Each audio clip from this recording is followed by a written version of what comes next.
حسبي ربي جل الله ما في قلبي غير الله. سورۃ الشعراء پارہ نمبر 25 میں سورۃ الشورى کی آیت نمبر 30 ہے۔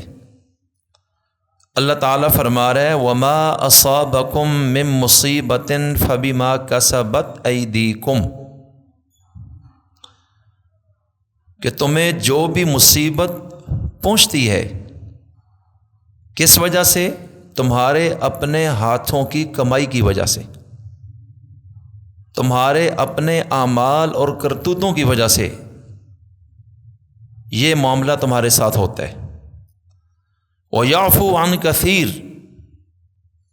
اور بہت ساری تمہاری کوتاہیوں اور بدعمالیوں کو اللہ نظر انداز بھی کر دیتے۔ پارہ نمبر 22 سورۃ الفاطر کے اندر اللہ نے فرمایا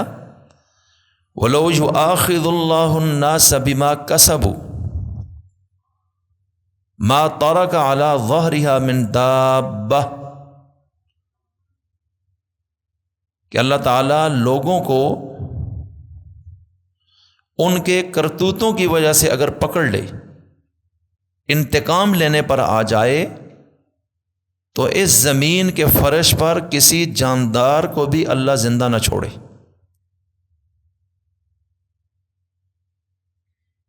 ایک اور مقام پر اللہ نے یہی مضمون بھی بیان فرمایا ہے کہ اگر اللہ تعالیٰ لوگوں کو ان کے ظلم اور زیادتیوں کی وجہ سے پکڑ لے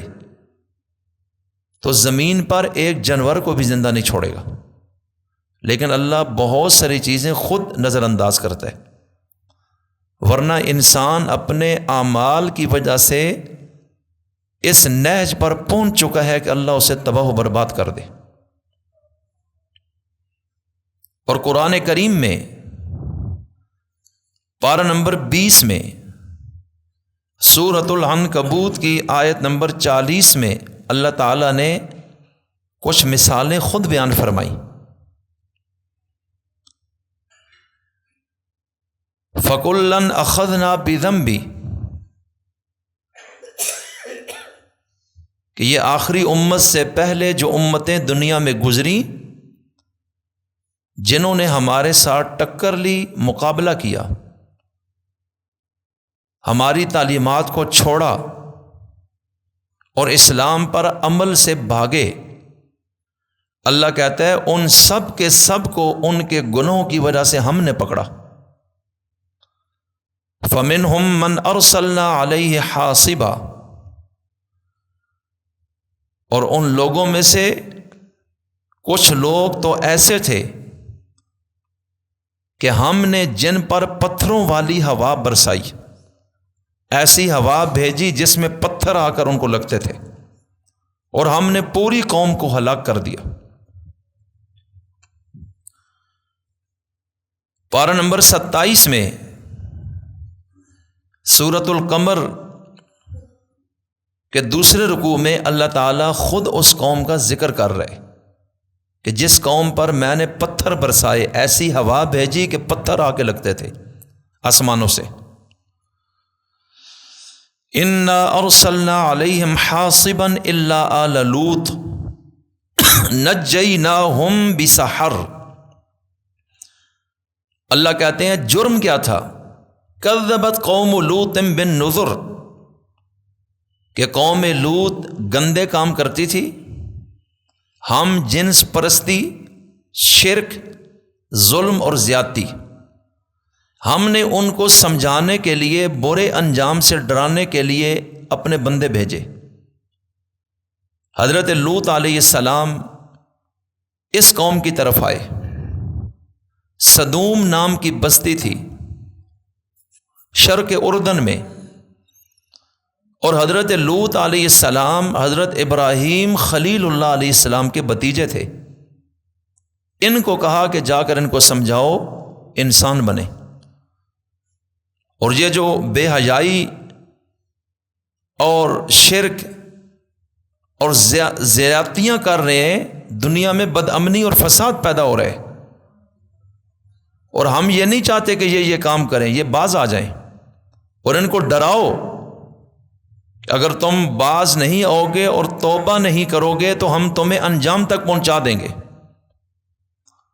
اللہ تعالیٰ فرماتا ہے کہ جو ہماری طرف سے ان کو ڈرانے والے آئے تھے، انہوں نے ان کا بھی انکار کر دیا کہ ہم تمہیں مانتے ہی نہیں، تم کون ہوتے ہو ہمیں سمجھانے والے، تم نے ہمارا ٹھیکہ اٹھایا ہوا ہے کہ تم ہمیں آ کے تبلیغ کرو۔ اللہ کہتا ہے پھر اس کے بعد ہم نے جو کیا، انا ارسلنا علیہم حاصبا، ہم نے ان پر ایسی ہوا بھیجی جو پتھر برساتی تھی ان پہ، الا آل لوط، سوائے حضرت لوط کے گھر کے کچھ لوگوں کے، ہم نے سب کو مار دیا۔ نجیناہم بسحر، اور حضرت لوط علیہ السلام کی بیوی بھی اس عذاب میں چلی گئی، اور گھر کے جو باقی لوگ تھے ان کو ہم نے صبح سحری کے ٹائم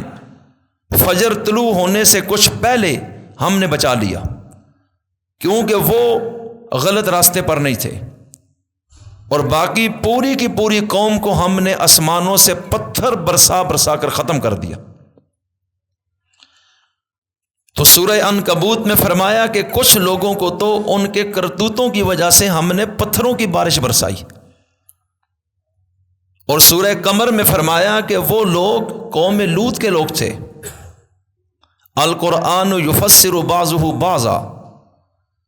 یہ اصول ہے تفسیر کا کہ قرآن کریم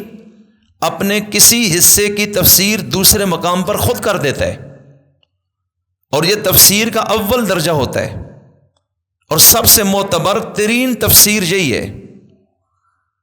اس کے بعد دوسرا درجہ کہ قرآن کریم کے کسی مقام کی تفسیر رسول کریم علیہ السلام کی حدیث اور گفتگو کے ساتھ، یہ بھی مستند ترین تفسیر ہے۔ اس کے بعد صحابہ کرام اور تبع تابعین نے جو تفسیر بیان کی ہے وہ باقی امت کی تمام تفسیروں اور تشریحوں سے زیادہ معتبر ہے۔ تو یہ درجہ اول کی تفسیر کے ساتھ قرآن کریم خود بتا رہا ہے کہ یہ عذاب آیا ہے، یہ صرف ڈراوا نہیں، یہ کہانی نہیں ہے، اور یہ ہو چکا ہے ماضی میں، اور اللہ تعالیٰ نے اس قوم کا ذکر قرآن کریم کی کئی صورتوں میں کیا اور تفصیل سے کیا ہے۔ پارہ نمبر 14 میں سورہ حجر کے اندر بھی بڑی تفصیل ہے۔ بہرحال وَمِنْهُمْ مَنْ أَخَذَتْهُ الصَّيْحَةُ، اور کچھ لوگوں کو ان کے کرتوتوں کی وجہ سے زوردار چیخ نے تباہ و برباد کر دیا، کہ ہم نے فرشتے کو بھیجا اور فرشتے نے ایسی چیخ ماری کہ اس قوم کے جگر ہی پھٹ گئے، اتنا خوف ہم نے ڈال دیا کہ تم ہمیں ناراض کر کے دنیا میں سکون چاہتے ہو، ایسے کیسے ہو سکتا ہے۔ اور سورہ قمر میں آیت نمبر 31 میں فرمایا انا ارسلنا علیہم صیحۃ واحدہ، کہ ہم نے ایک ہی چیخ اور چنگاڑ بھیجی، ایک ہی چیخ سے اس پوری قوم کی بدماشی ختم ہو گئی، ان کے لیے ہمیں کچھ زیادہ نہیں کرنا پڑا۔ فکانوا کحشیم المحتضر، جس طرح باڑ لگانے والا باڑ لگاتا ہے اور بعد میں باڑ روند دی جائے اور کچل دی جائے تو باڑ کی جو شکل ہوتی ہے، اللہ کہتا ہے میں نے اس چیخ کے ساتھ ہی اس قوم کو اس طرح کا بنا دیا، کچلی اور روندی ہوئی باڑ کی طرح اس قوم کو ہم نے حشر نشر کر کے رکھ دیا۔ ان کی تمام طاقت، ان کا پیسہ، ان کی کوٹھیاں، بنگلے، باغات، ان کی زراعت اور ایگریکلچر، ان کی تہذیب و تمدن ایک چیخ کے ساتھ ہم نے نیست و نابود کر دی، اس لیے کہ انہوں نے ہمارے ساتھ مقابلہ کیا ہے۔